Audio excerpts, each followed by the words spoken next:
Buenos días, es domingo 28 de marzo. Eh, Estamos analizando la semana política con Florencia Lagos, comunicadora, analista internacional, con Andrés Lagos, periodista, integrante de la Comisión Política del Partido Comunista. Y nos volvemos a encontrar para ver qué es lo que está ocurriendo en el país. Y fíjate que en estos días vamos descubriendo que pareciera ser que las elecciones del 11 se trasladan y no sabemos si en su totalidad, si toda o en parte, todos los indicios, todo lo que está planteando el gobierno, todo lo que se ha ido construyendo en los medios de comunicación, apuntan a eso, ¿no? Desde esa perspectiva se genera un cuadro de mucha incertidumbre, en donde realmente no sabemos en qué mundo estamos, por cuánto, si se llegara a postergar por cuánto tiempo. Incluso algún medio por ahí planteó la posibilidad, ¿no es cierto?, de extender el mandato del presidente. Algún medio. Lo que sería realmente más preocupante. De un gobierno que en un momento dado pide, ¿no es cierto?, pide la renuncia de la presidenta del Colegio Médico, y la verdad es que el pueblo de Chile está pidiendo la renuncia de Piñera hace rato. Y si la gente tuviera que votar quién se tiene que ir entre Piñera e Isquia Siches, lo más probable es que el presidente saliera perdiendo por paliza, tal vez hasta 80-20. ¿Cómo ven esto usted, Florencia, Juan Andrés? ¿Cómo ven este tema? ¿Estás en silencio, Bueno, Florencia? yo creo Ahora que sí. yo tengo información efectiva. Ahora Ahora sí. Ahora sí. Ya. Yo tengo información de que el lunes efectivamente se va a anunciar que se van a aplazar las elecciones y creo que es toda una maniobra que comienza desde que se firma el acuerdo, que es en el fondo a este malestar, a estas ansias de este pueblo que históricamente ha demandado sus derechos, que se han visto marginados. La salida institucional que se le dio estuvo desde el inicio cooptada por esta derecha que está en el poder, esta ultraderecha, porque recordemos que ellos van en una coalición, convergen incluyendo al nazi-K, o sea, es una coalición unida y amplia. Ellos pusieron las reglas del juego, ellos están utilizando el poder que tienen en este momento. Entonces considero que es más de lo que ha sucedido desde que se firmó el acuerdo, desde que en el fondo ellos establecen ciertas reglas para ir a esta convención constitucional, no asamblea constituyente, que era lo que demandaban las y los chilenos. No se pueden discutir los tratados internacionales en la convención. Está el tema, como tú bien mencionabas, Omar, de esta serie de leyes que se están anticipando incluso antes de la discusión, como el TPP-11, y una serie de candados, los 2/3, tenemos a una oposición que va dividida, que yo me atrevería a decir que no es casualidad. Yo creo que debe haber un acuerdo en el fondo de ciertos partidos que se dicen de centro con la derecha para beneficiar en el fondo este proyecto de la derecha, que es el capitalismo, que se puede ver traducido en infinitas formas, como la serpiente que se cambia de piel. Un día el eslogan es los niños primero, al otro día reforzamos las Fuerzas Armadas. O sea, creo que hay toda una estrategia que se ha decidido desde que se firma este acuerdo, y sin duda a esto la real oposición está en la fuerza territorial de los pueblos que se han seguido articulando, más algunos partidos que han sido modestos y se han puesto junto al movimiento y detrás del movimiento y han ido avanzando en aplicar a través de la política salidas legales, por ejemplo, a los prisioneros políticos con la ley de indulto general, sin condiciones, como por ejemplo el hecho de que no puedan acercarse a una manifestación. O sea, se ha expuesto la criminalización de la protesta gracias a estos partidos, y ahora ojalá se traduzca, ojalá, en resultados electorales pero bueno, aplazaron las elecciones, entonces eso ya sigue la represión, los militares en las calles. Creo que es un escenario muy, muy complejo, pero sin duda siempre la última palabra la tiene el pueblo. Juan Andrés. Sí, mira, yo creo que efectivamente aquí hay un plan y creo que yo quiero ser súper crítico con los sectores no gubernamentales, que yo creo que no son de oposición de verdad, sino que son no gubernamentales, que es muy distinto, porque me refiero a aquellos sectores que están tratando de reponer política de consenso, son los mismos noventeros de la democracia en la medida de lo posible, que gobernaron el país. Son los mismos, ojo, que el año pasado a comienzo, cuando los convoca la moneda, yo me refiero específicamente al Partido Socialista, al Partido por la Democracia y al Partido Demócrata Cristiano, firman un macroacuerdo de 2 años con el gobierno en materias económicas, que es la que estamos viviendo, ojo, porque fueron 2 años el acuerdo.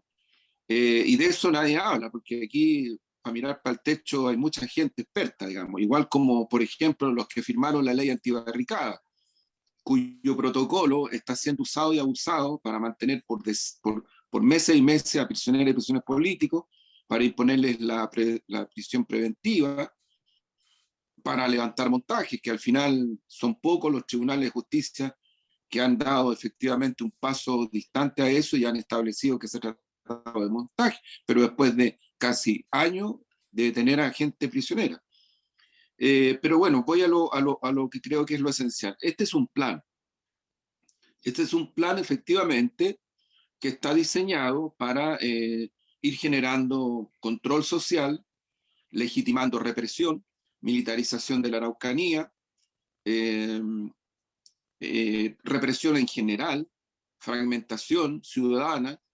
Lo vimos hace unos días atrás, cómo se fueron sobre comedores populares y gente que trabaja en eso, en la acción social. Lo hicieron en Iquique, lo hicieron en Villa Francia, lo hicieron en Peñalolén, lo hicieron en el sur también. Lo que pasa es que el sur está un poquito menos relevante para la élite política y comunicacional chilena, entonces no los toma muy en cuenta, pero también pasan cosas de este tipo.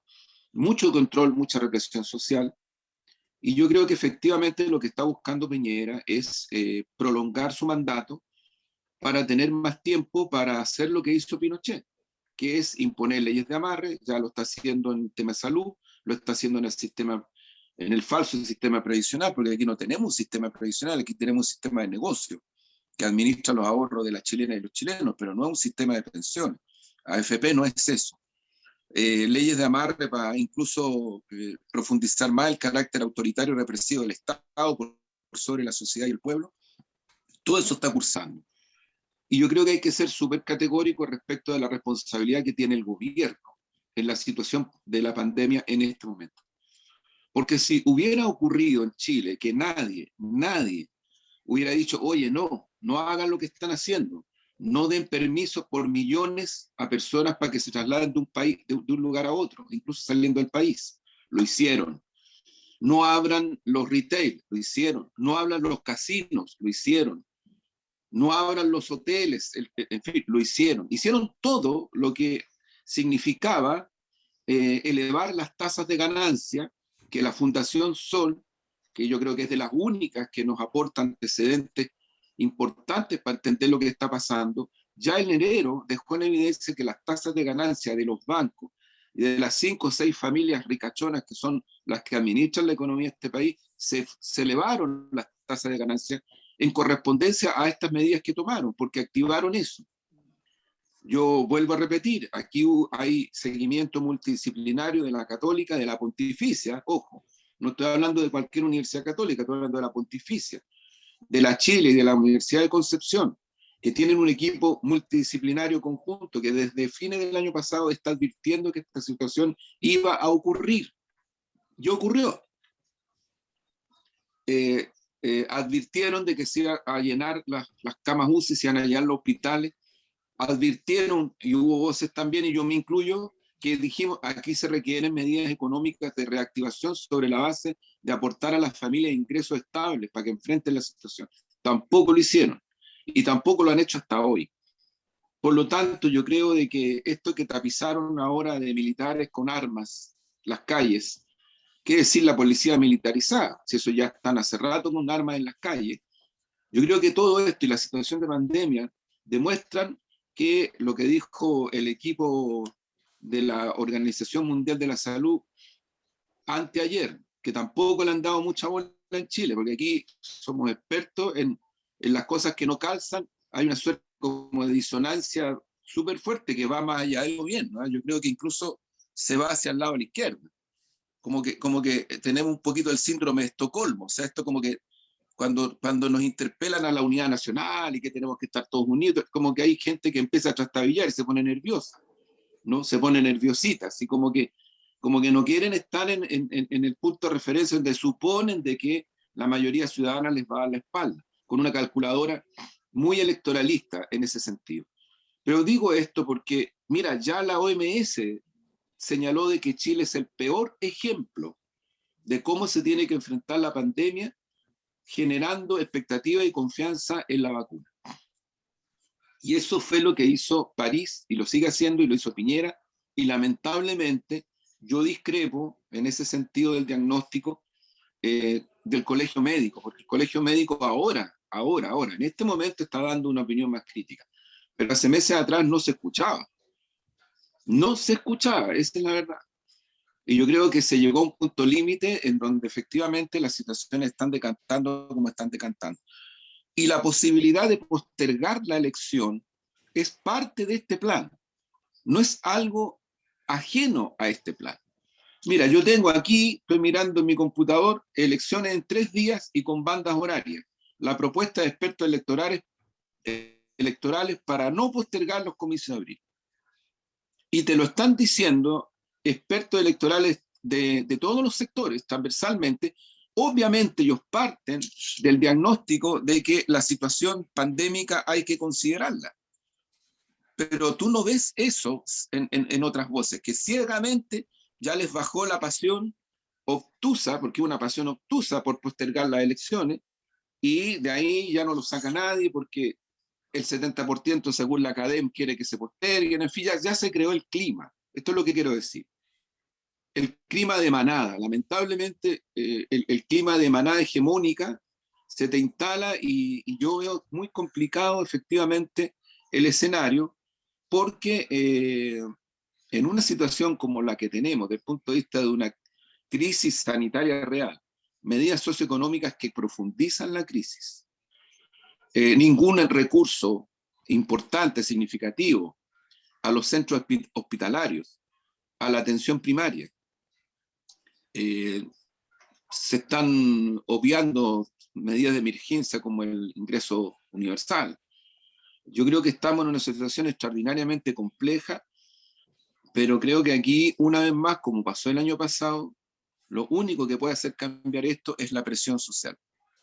Y yo estoy por el tercer 10% y estoy porque la gente presione como presionó el año pasado, cuando, recuerden ustedes, el gobierno no quería cuarentena, Mañalich quería que los niños y niñas estuvieran en las clases, y se le pararon en dos patas muchos alcaldes, partiendo por Daniel Jadue, y se le pararon en 2 patas mucha gente en los territorios, y empezó la presión y tuvieron que cambiar ciertas cosas. Yo creo que estamos en la misma situación, pero más grave que el año pasado. Fíjate que yo concuerdo con lo que ustedes dicen. Yo tengo simplemente añadir que yo creo que hay preguntas de sentido común que un ciudadano común y corriente en su casa puede reflexionar. Primero, mañana es 29, día lunes. Va a tener que tomar un metro, va a tener que tomar una micro, Así es. va a tener que ir al supermercado, va a tener que hacer una cola en un banco o en una farmacia, va a tener en el fondo que entrar a una vida cotidiana dura, compleja, y en donde los negocios van a estar abiertos, seguramente los malls van a estar abiertos.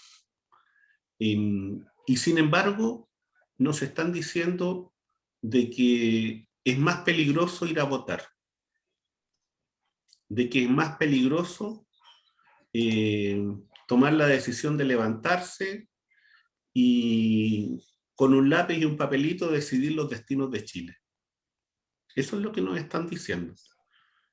Nos están diciendo que es mejor levantarse todos los días e ir a producir, porque eso sí es importante y eso no es riesgoso,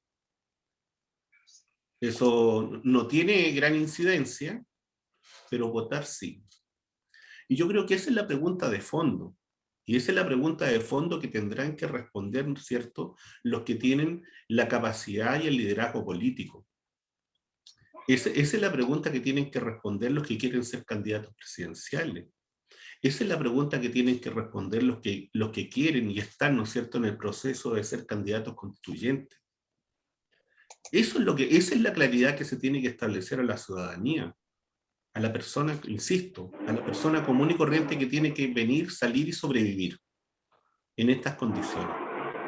Entonces, esta política del terror, esta política en el fondo de esta extensión de la seguridad nacional, de la vieja seguridad nacional, que toma otro cariz, que toma otras formas, que toma otros rostros, que se disfraza una vez más para establecer, ¿no es cierto?, de que estos nuevos enemigos que son otro tipo de terrorismo, que es otro tipo que son los anarquistas, que pueden ser los comunistas, que pueden ser, ¿no es cierto?, todo este enemigo fantasmagórico que está en alguna parte y que hay que combatirlo con todas las fuerzas. Yo creo que ahí, en el momento en que hay sectores políticos que asimilan y entienden que la relación política social se da bajo esa categoría, estamos entrando en un proceso que no solamente es el desgaste de ellos mismos, sino que es un proceso que va a terminar con una regresión brutal. Y eso yo creo que es lo más peligroso en este minuto. Y en eso quiero abrir, ¿no es cierto?, abrir con ustedes el debate también en relación a lo que planteó Sebastián Piñera con la situación boliviana, cuando él viene y pide así tranquilamente, sin asco, de que los tribunales en Bolivia tienen que ser justos, tienen que ser imparciales, y lo digo con una soltura de cuerpo que es impresionante, ¿eh? Estamos hablando de un gobierno que castigó a un juez por dejar libre a muchachos, ¿no es cierto?, en la Plaza Dignidad. Estamos hablando de un presidente y de un gobierno en donde ese juez estableció una demanda, ¿no es cierto?, una queja a nivel internacional y tuvieron que reponerlo en su cargo. Estamos hablando de un gobierno donde el ministro de Justicia vino y dijo que los jueces eran muy izquierdosos y que por tanto tenía que haber un cambio de jueces, y es lo que están haciendo. Entonces, ¿cómo ven ustedes eso? Florencia, Juan Andrés.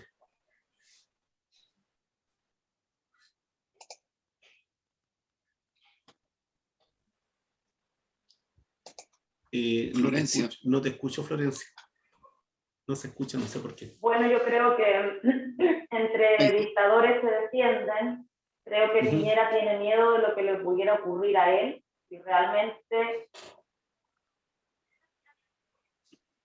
¿Pero tengo el audio o no?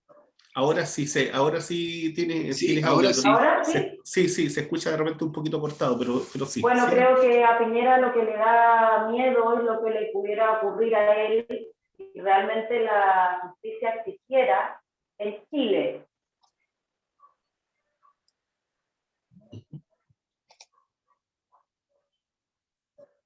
Bueno, ¿se escucha ahora sí? Sí, te escuchamos. ¿Se escucha? Sí, Florencia, Sí. te escuchamos.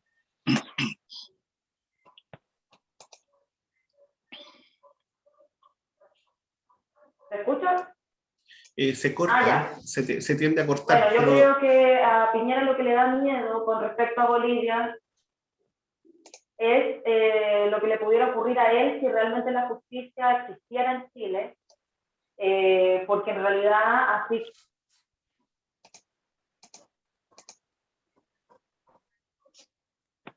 Entonces, creo que en el fondo lo que teme Piñera es lo que le pudiera ocurrir a él si aquí se aplicara la justicia. Yanin Áñez es responsable de masacres, las masacres en Bolivia, la masacre de Sancaba y la masacre de Zacata en Bolivia, donde se asesinaron a centenares de bolivianos y bolivianas, que fueron los que realmente recuperaron la democracia en Bolivia. Y obviamente Piñera utiliza el Poder Judicial como se está utilizando en América Latina completa para poder perseguir a quienes estén en oposición al sistema, estén en oposición a las políticas que implementa el gobierno. Se persigue a través del Poder Judicial. Por eso a Jadwe le han tratado, por ejemplo, de implicar en casos de eventual corrupción, entre comillas, y finalmente no pasa nada, pero ya queda un artículo escrito de que eventualmente podría el alcalde estar vinculado, y escrito de una manera sediciosa. En ese sentido, los medios de comunicación en Chile lo que hacen es construir matrices de opinión, no informar los medios de comunicación oficiales, y por eso ahora nos han bombardeado también con el tema de los 8.000 contagios que se van a venir justamente para las elecciones, para en el fondo justificar o legitimar esta acción de suspender las elecciones. Todo un relato que van construyendo en favor de las políticas del gobierno, son los grandes megáfonos de este gobierno. Y con respecto a la postura de Piñera, creo que es parte del fondo, él es parte de una derecha internacional, que es la derecha que pertenece al Grupo de Lima, que adhiere a la OEA, que estaba en la batalla de los puentes pidiendo la invasión a Venezuela, y obviamente tiene que él, como destino de su colega, de su par, salir a defender a quien en el fondo es su homóloga, igual que a Macri le podría haber pasado y también lo hubiese hecho, porque la derecha, a diferencia de la izquierda, le cuesta un poco más la unidad, quizás, ¿no? La derecha funciona de manera articulada a nivel internacional. Y obviamente Estados Unidos tiene un plan hacia la región de América Latina que se ha ido desmoronando por el cambio de correlación de fuerzas. Teníamos antes a un AMLO que estaba monologando en América Latina, ahora él puede conversar con Luis Arce en Bolivia, con Alberto Fernández en Argentina, eventualmente con Andrés Arauz en Ecuador, si le permiten el triunfo, que es evidente. Y, en fin, levantamientos populares en Haití, nuevamente en Chile, que se ha seguido articulando a pesar de la represión, a pesar de la pandemia. Entonces, otra la correlación de fuerzas, y enseguida ellos obviamente se van a respaldar y se van a defender, como históricamente lo han hecho, y también corresponde un plan de Estados Unidos hacia la región, porque Estados Unidos está compitiendo con China el nivel de hegemonía en la región. Por eso Estados Unidos tiene demasiadas bases militares en América Latina y manda también esta venta armamentística nuclear poderosa. A Piñera es su primera venta armamentística, la primera venta que hace es a Piñera, Biden a Piñera. Entonces creo que también responde a un plan más regional, si tú quieres. Juan Andrés. Sí, mira, yo agrego a lo que señala, en la línea de lo que señala Florencia. A mí me impacta que no solamente Piñera, sino que sectores no gubernamentales, vuelvo a insistir en este concepto, que no creo que son de oposición. Y hay que mirar con atención cómo están comportándose. Porque son los mismos que respaldaron el golpe del 73 y son los mismos que hicieron la transición pactada. Y de alguna manera están defendiendo eso. O sea, hay que mirar estratégicamente la situación, no confundirse con eso.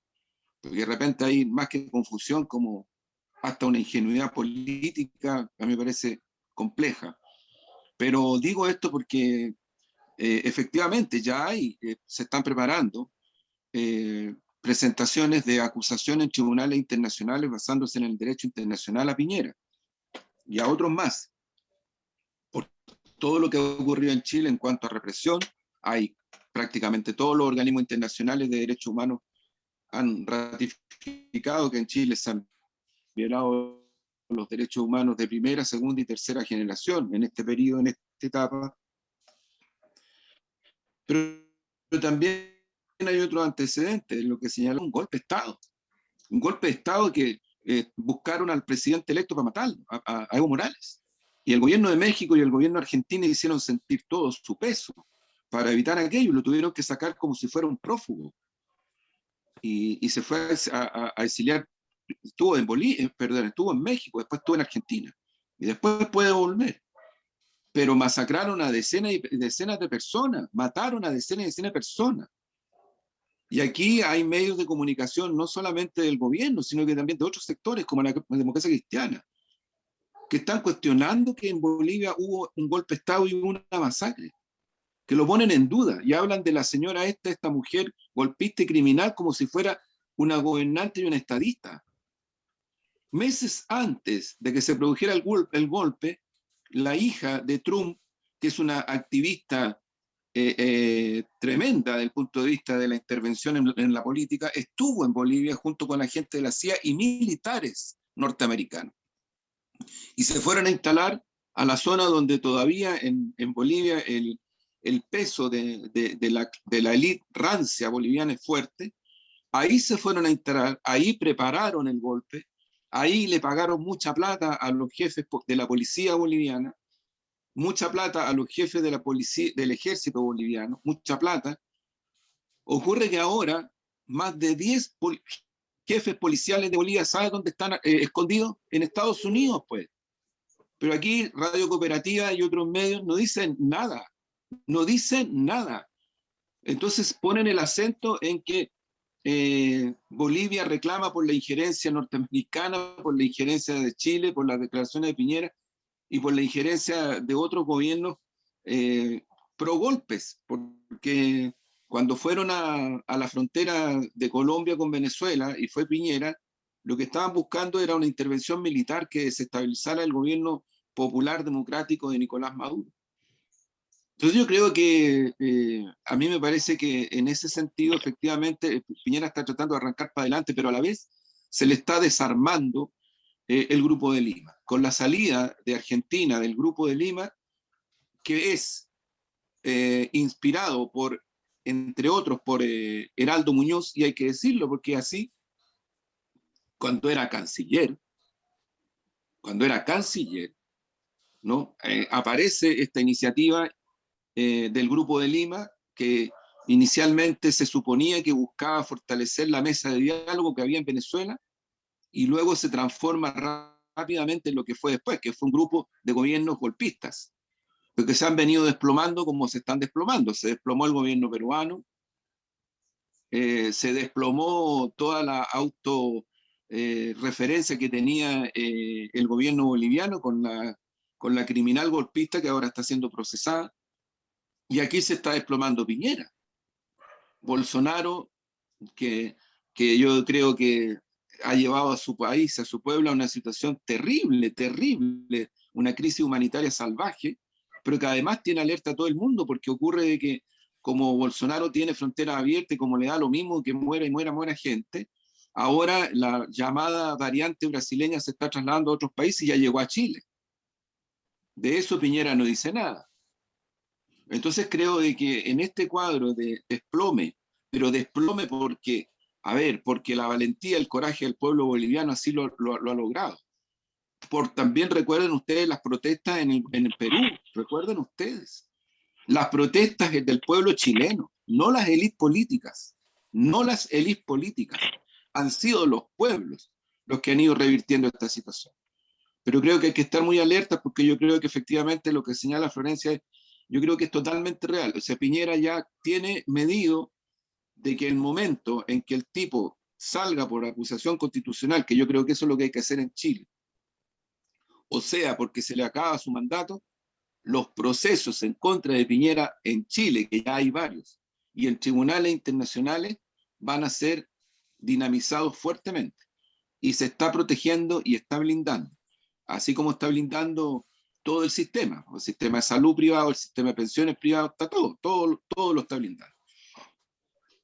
Mira, yo tengo la impresión de que esta declaración de Piñera, como dice Florencia, se ajusta a una reacción, ¿no es cierto?, a propósito del continente de la región, de estos sectores conservadores, que están en algunos gobiernos. Tengo también la impresión de que Piñera con eso, claro, intenta salir jugando hacia adelante e intenta liberarse, ¿no? Intenta establecer ciertos puntos para poder abrir una defensa internacional, nacional, de su proyecto y de su gobierno, pero también yo creo que en esto hay una responsabilidad, hay una corresponsabilidad, como dices tú, Juan Andrés, de los sectores, ¿no es cierto?, de los sectores de la centroizquierda, que su silencio es cómplice. Mira, la información que yo tengo, que por lo menos hay 27 muertes demostradas, 27 demostradas, que hay más de 1.800 personas detenidas, algunas todavía en Bolivia, con procesos vigentes y que no están demostrados. Tengo la información de que la Comisión Interamericana de Derechos Humanos está presente y están revisando todos esos casos ahora, que están haciendo el registro, ¿no es cierto?, de víctimas. Que en ese registro de víctimas también está el hecho de la desidia en el periodo en que Áñez era gobernante de facto. ¿En qué se veía esa desidia? Ninguna investigación. En donde a las víctimas, incluso cuando llegaban a los hospitales con víctimas de balas de militares, se les extirpaban las balas y esas balas desaparecieron. O sea, todos los objetos de prueba, la presión incluso de abogados por parte del gobierno en ese momento de la señora Áñez, frente a las familias, para que no presentaran cargos y para que dijeran de que había ocurrido bajo otras situaciones, eso hoy día son elementos demostrables. Son elementos demostrables. Nosotros mañana vamos a salir con una exclusiva en donde entrevistamos a Danecha Guevara, que es abogada boliviana, que es la que lleva casos sobre temas de derechos humanos y es una de las personas que colocó la acusación internacional contra Yanine Áñez. Y están eso y otros elementos sobre la mesa.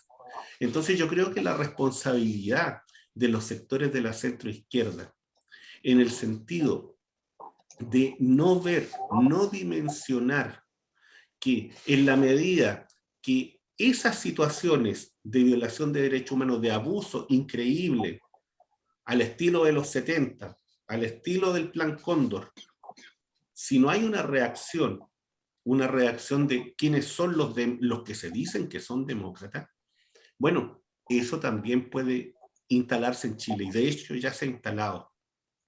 Ahí están los mutilados, ahí están los muertos, ahí están nuestros presos políticos. Y por tanto, ese silencio tiene un costo real. Y una responsabilidad profunda, una responsabilidad que tenemos con el pueblo de Chile. Y yo creo que esa es la dimensión más miserable de la declaración de Piñera. Es la absoluta irresponsabilidad de una élite con el pueblo de Chile. Y que se entiende además porque esta élite es transnacional y que se entiende además porque esta élite es colonizada, como lo hemos dicho muchas veces en este programa. Pero que se entiende además porque esta élite, ¿no es cierto?, extrañamente habla de la patria, pero sus capitales están en otros lugares. Y sus capitales no tienen patria. Y sus intereses no tienen patria. Por eso tenemos un ministro que viene y dice, ¿no es cierto?, que este proyecto de ley del royalty, ¿no es cierto?, para el mundo minero del 3%, sería inconstitucional. Por eso tenemos un ministro que dice eso. Cuando lo inconstitucional, cuando lo antipatriótico es no cuidar los recursos nacionales. Cuando lo inconstitucional y lo que debiera ser penado por ley, debieran ser ese tipo de conductas. Y esa es una labor también, ¿no es cierto?, que tendrán que tener los constituyentes y que tendrán que colocarlo en el tapete y en el centro de cómo protegemos los recursos naturales, pero además de cómo protegemos, cómo se castiga. cómo se castiga en términos legales a quienes en el fondo no defienden esos recursos siendo responsables, teniendo la responsabilidad de gobierno. Hay otro elemento que apareció, fíjate que la tercera tiene un artículo bastante raro, ¿eh? En donde viene, dice, la relación problemática de Sebastián Piñera con el ejército, a partir del proceso de recorte presupuestario, de esta ampliación del estado de excepción que tendría sometido a un conjunto de generales y a la tropa, ¿no es cierto?, bajo una cierta tensión, que ya sería innecesario, pero como yo siempre digo que hay que leer a contrapelo, en el fondo, lo que ahí se está manifestando, ¿no es cierto?, es el supuesto control del presidente de la República, ¿no es cierto?, de las Fuerzas Armadas, que no sabemos si realmente es así. ¿Cómo ven ustedes eso? Yo creo que finalmente las Fuerzas Armadas también responden a este orden internacional y a los intereses que tuviera eventualmente el imperio Estados Unidos sobre nuestra región y particularmente sobre nuestro país. Y en ese sentido, ellos van a hacer lo que tengan que hacer para resguardar eso. De hecho, ya lo hemos mencionado, en el fondo, esta estrategia, este plan de la militarización. Creo que finalmente todo, sí, ellos responden a, yo creo que están de acuerdo, no creo mucho que haya mucha como disyuntiva en cuanto al objetivo, o sea, lo hacen, lo ejecutan. Aquí el viernes pasado en la plaza, por ejemplo, habían creo que más de 1000 carabineros y haciendo control de identidad a quien pasara caminando por los alrededores. Y habían patrullas como de 4 carabineros dando vueltas, fuerzas especiales, y en cada esquina también. O sea, no creo que haya mucha problemática conseguir las instrucciones de Piñera para las Fuerzas Armadas. Creo que ellos responden a un plan común, igual. Juan Andrés. Sí, mira, yo creo que en este momento lo que está haciendo Piñera es cada vez más militarizar la acción política. La otra vez lanzó esta frase terrible, que no le salió ni por jurado, porque ni siquiera, yo tengo un poco esa visión de las cosas, que sé que algunas veces nos incomoda, pero ni siquiera los movimientos defensores de los derechos humanos en Chile le salieron al paso con fuerza. Cuando dice la primera línea de la defensa de la democracia en Chile es Carabineros. Y de ahí para abajo legitimó toda la represión y todo lo que han estado haciendo. Entonces creo que esta suerte como de insistencia por parte del gobierno y de la oligarquía de ir dando pasos hacia una militarización. Ayer y anteayer el país se llenó de militares en las calles con armas de fuego. Con armas de fuego. Y con armas de fuego se acercaban a la gente y le pedían los permisos, en fin, y todo. Esta militarización creciente yo creo que es una forma concreta de ir dando a la situación política una lógica en donde la legitimación de la represión sea cada vez más contundente. Ya hay intentos que buscan de que ni los carabineros ni los militares puedan ser procesados bajo estado de excepción. Tampoco yo he escuchado muchas voces que alerten sobre esto. Hay una suerte de adormecimiento en una parte de la oposición. Y en las fuerzas no gubernamentales, yo creo que ellos están mirando, porque ellos siempre han estado en una interacción con los mandos militares, como lo señalaba Florencia, yo lo comparto, que todavía no pierden en absoluto la dependencia del cordón umbilical de los Estados Unidos, en absoluto. Si transparetemos las cosas, las Fuerzas Armadas chilenas, Ejército, Fuerza Aérea, Armada, son apéndices de la doctrina y de la acción del poder político militar del Comando Sur. Hace poco estuvieron en Viña del Mar y ahí les llegó la instrucción. Y ahí empiezan a a hacer la georreferenciación a todo el territorio mapuche y empieza el plan de militarización. Lo que pasa, creo yo, Omar y Florencia, es que este gobierno es tan imbécil, perdón la expresión, es tan imbécil desde el punto de vista político, que como no tiene espacio, o como sienten que no tienen espacio, entonces lo que hacen es tratar de llevar más para adelante a las Fuerzas Armadas en una dinámica más intensiva en esta dirección. Y probablemente puede que generen algún tipo de tensión, porque yo supongo, quiero suponer que habrán dentro de Carabineros y dentro de las Fuerzas Armadas gente que, no sé, a lo menos está pensando de que volver y seguir actuando como han actuado, como represores de su propio pueblo, es muy profundo. O sea, esto de concebir al pueblo como el enemigo de nuevo y como está ocurriendo, es una cuestión muy profunda. Pero todas las señales apuntan en esa dirección. Yo escuchaba atónito el otro día al comandante en jefe del ejército cuando hizo la defensa cerrada al general Manuel Baquedano. Pero atónito, porque creo que ahí se demostró que bajo el gobierno de Lagos, donde se hace la inmigración más fuerte entre el poder político y el poder militar, no cambió absolutamente nada, en nada. Más bien lo que hizo fue reafirmar una doctrina estratégica de las Fuerzas Armadas chilenas respecto de su historia, respecto del golpe y respecto del rol que juegan en la situación política del país. Y yo creo que este es un análisis que ya al interior de las fuerzas auténticamente democráticas de Chile se tiene que hacer, porque recordemos que el golpe en Chile lo dieron las Fuerzas Armadas y lo promovieron sectores políticos de derecha y de la democracia cristiana.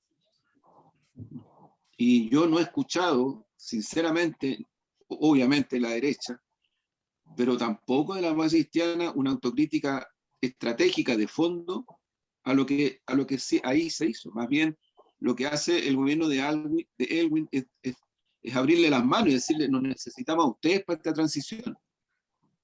Y me recuerdo perfectamente el Estadio Nacional, el primer acto del presidente electo, como presidente ya asumido, cuando empieza a hablar de esto y hay una parte del estadio que empieza a pifiar. Empieza a pifiar con mucha fuerza. Y él los queda mirando y dice, sí señores, les dice, sí señores, la transición la vamos a hacer con las Fuerzas Armadas. O sea, ¿qué más queremos? Por favor, ¿qué más queremos? Claro, es cierto, hubo informe Rating, claro, hubo informe Vales, pero también ha habido impunidad y también ha habido democracia en la medida de lo posible, y es lo que ha marcado el carácter de la situación política chilena. También hubo un comandante en jefe del ejército, que fue el que dio el golpe, el mismo, no fue distinto. En otros países incluso los inspiradores de golpes estratégicos, como que hasta por lógica estratégica, dieron un paso al lado. Aquí no.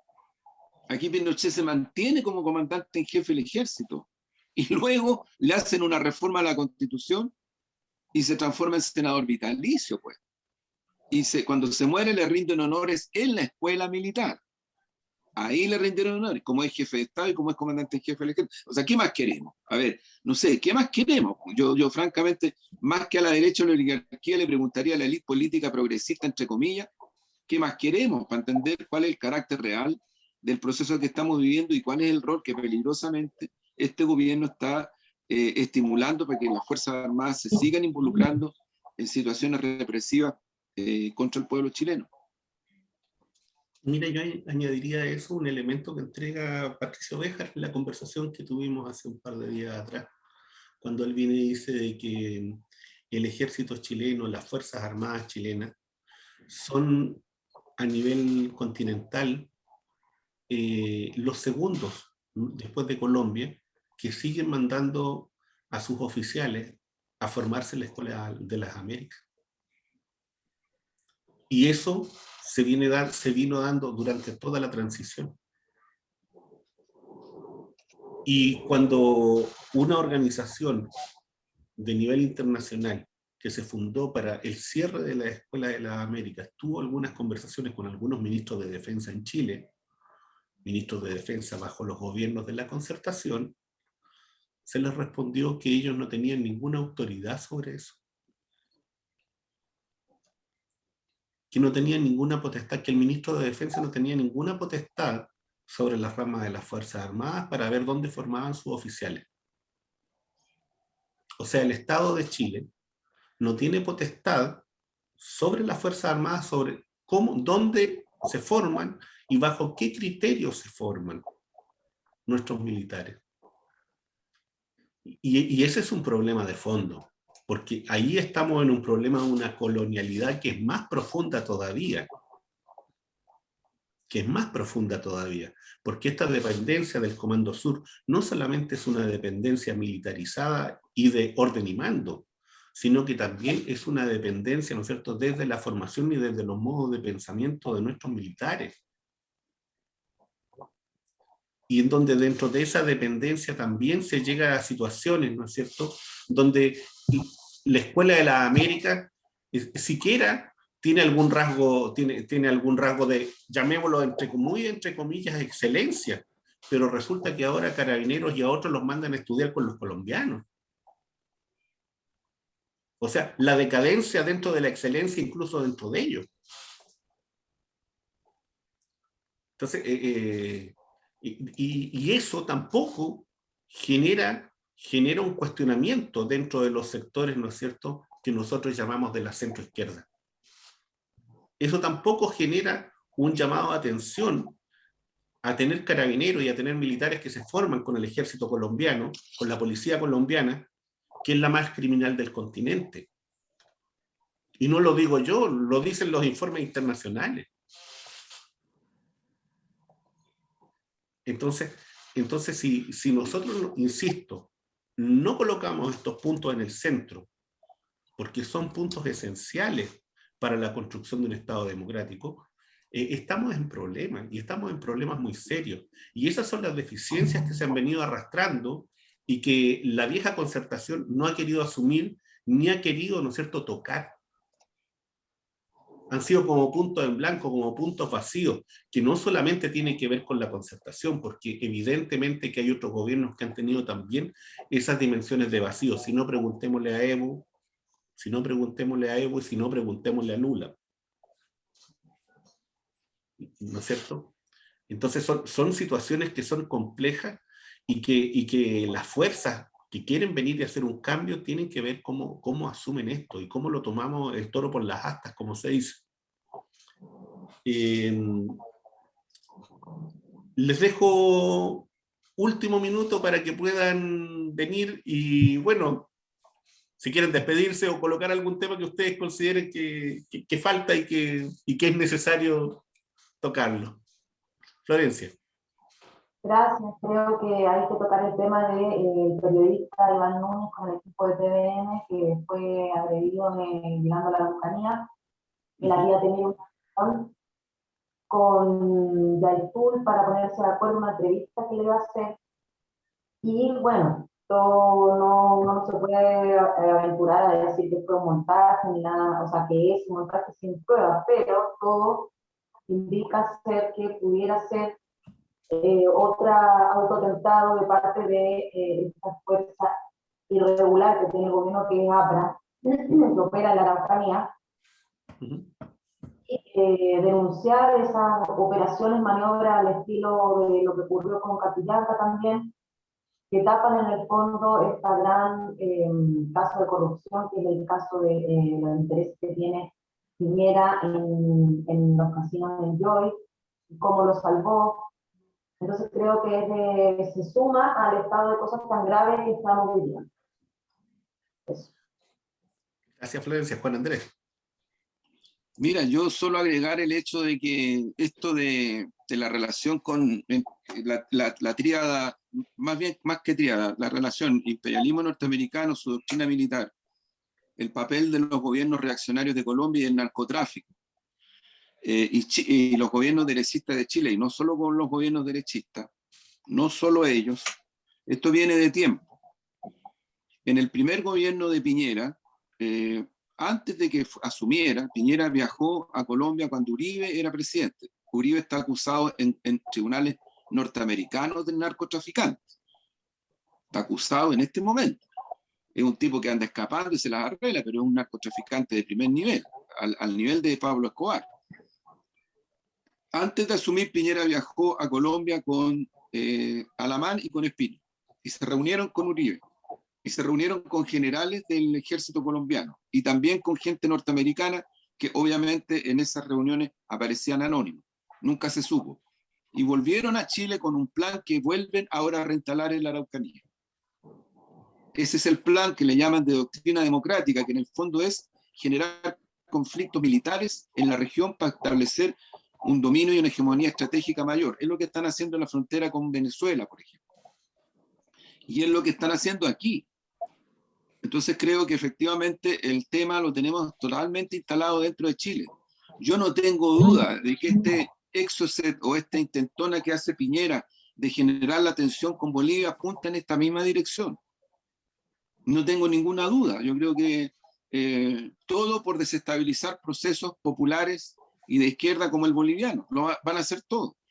Mira, Piñera no es capaz de hacer eso con Argentina, porque yo creo que alguien le ha dicho, oiga, tenga cuidado, porque si nos vamos a un conflicto con Argentina, perdemos.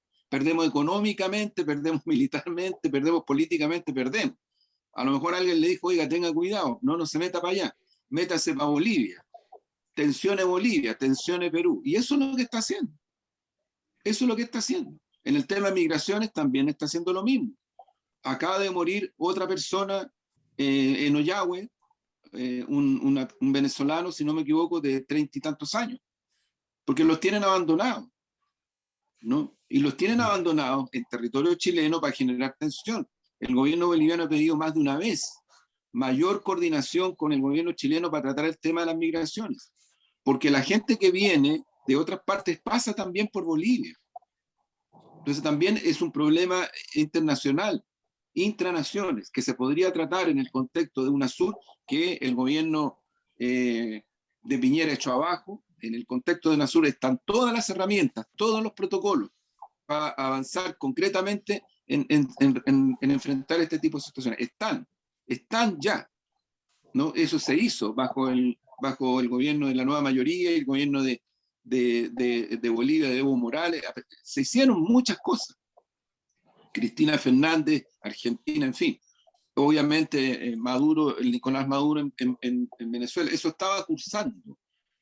Si lo que ocurre es que lo echaron abajo, porque lo que están buscando es tensionar y militarizar. Ese es el diseño estratégico no solamente del nazi fascista de Trump, él lo es también del actual presidente de Estados Unidos, que aquí gente, entre comillas, bien progresista, pucha, que le prestan ropa, y el tipo es un neofascista en política internacional, porque está defendiendo los intereses del imperio, pues. De eso se trata, no está defendiendo eso, y frente a eso va a atacar a China, va a atacar a Rusia, y obviamente el patio trasero lo van a ordenar a como dé lugar, porque para ellos sería muy complicado que la tendencia que está cursando en el patio trasero, de que los pueblos en lucha están logrando resistir y avanzar, como ocurre con Bolivia, como ocurre con Argentina, de alguna manera México, de alguna manera Perú, de alguna manera Chile, ¿no? O sea, el cuadro más global, yo diría, lo ven con mucha complicación. En eso la vía militar, concretamente, la vía militar, que la han usado otras veces. Por favor, tengamos presente que cuando el presidente Allende era presidente, cuando en Bolivia había gobierno de izquierda, progresista, incluido con militares, cuando en Perú estaba Velasco Alvarado encabezando un proceso de emancipación, general, jefe del ejército peruano, cuando en Argentina había gobiernos progresistas, Arturo Illia y los que vienen después. En Uruguay estaba el Frente Amplio, con Líder Sereñi, que era un general de ejército, pero que era de izquierda.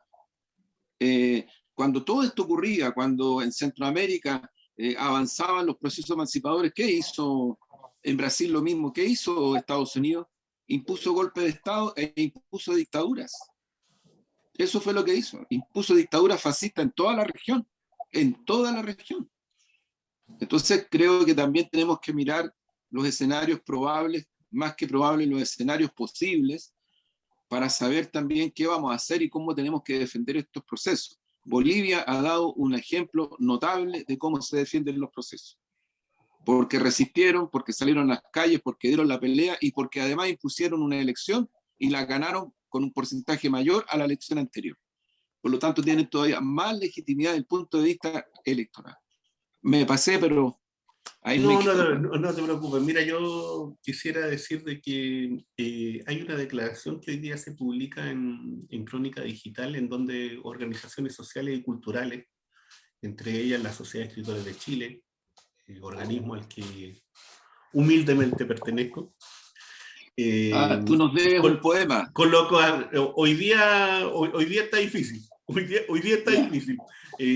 Pero fíjate que han hecho un llamado a retirar la suma urgencia del proyecto de ley de patrimonio del gobierno. Porque este proyecto de ley lo que hace, ¿no es cierto?, en definitiva, es volver a precarizar el patrimonio nacional.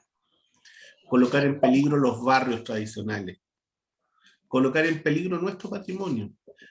¿Por qué? Para beneficiar, ¿no es cierto?, a las inmobiliarias. Y se quiere hacer, y se quiere discutir, cuando ese tipo de proyectos se tiene que venir y adherir a la ciudadanía en el proceso constituyente. Y esa es la exigencia que están haciendo estas organizaciones sociales, y la están colocando en el centro hoy día. Están denunciando y le están pidiendo a los diputados y le están pidiendo a la Comisión, ¿no es cierto?, de Cultura, de que esto no puede ocurrir, y de que esto tiene que ser, de que esto tiene que frenarse, porque aquí se tiene que abrir esta discusión con todos. No por una cuestión netamente, ¿no es cierto?, un hálito antojadizo de una ministra y de un grupo de gente que tiene sus propios intereses. Eso. Y bueno, decirles y dejarlos invitados para la próxima semana, ¿no es cierto?, en analizar esta semana política. A lo mejor debiéramos venir y dedicarla nuevamente a mirar algunos temas internacionales la próxima semana, si es que no ocurriera algo que fuera realmente importante también a nivel nacional, que siempre lo hay, por cierto, pero yo le dedicaría un pequeño espacio la próxima semana a algunos temas internacionales que están pendientes. A mí me parece que, por ejemplo, esta presión, ¿no es cierto?, del gobierno americano frente a China, esta declaración bastante insolente de Biden, cuando viene y dice que hay que frenar el crecimiento chino, y sin embargo los chinos, por lo que se sabe de algunos economistas, están diciendo de que China va a crecer al 8%, a lo menos. Entonces, y que en esas condiciones, bueno, se genera una situación, ¿no es cierto?, en donde Estados Unidos puede decir lo que quiera, pero la realidad es otra.